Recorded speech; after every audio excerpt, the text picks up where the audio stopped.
l'évolution des hominidés.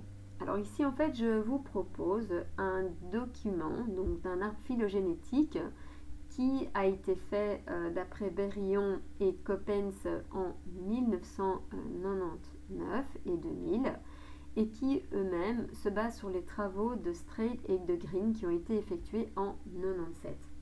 Donc il ne faut pas oublier qu'effectivement certaines choses ont déjà été déterminées comme exactes et donc en fait au fil des recherches on va essayer donc de compléter l'arbre phylogénétique.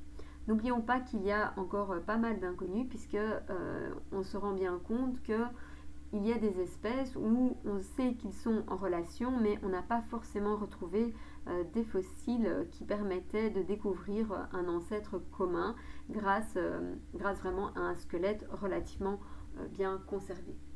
Donc première chose, on va partir, donc ça c'est le plus ancien hominidé qui a été retrouvé, on va l'appeler Toumaï, et on se rend compte que Toumaï, eh bien, il a évolué pour donner un ancêtre, enfin pour donner une nouvelle espèce qui s'appelle Ororhyn tungensis. Ororhyn a lui-même donné d'autres espèces. Il a donné l'Apopithecus ramidus et l'Australopithecus annenensis.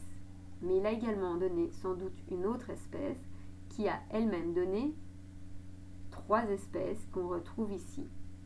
Donc on va avoir l'Australopithecus afarensis, Australopithecus donc appelé aussi Abel, et l'Australopithecus africanus.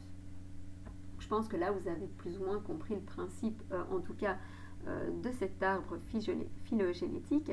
Alors, dans un premier temps, je vous conseille vraiment de mettre pause et d'essayer de répondre aux questions donc, qui sont posées à la feuille suivante, afin de voir si vous avez bien compris comment ça marche.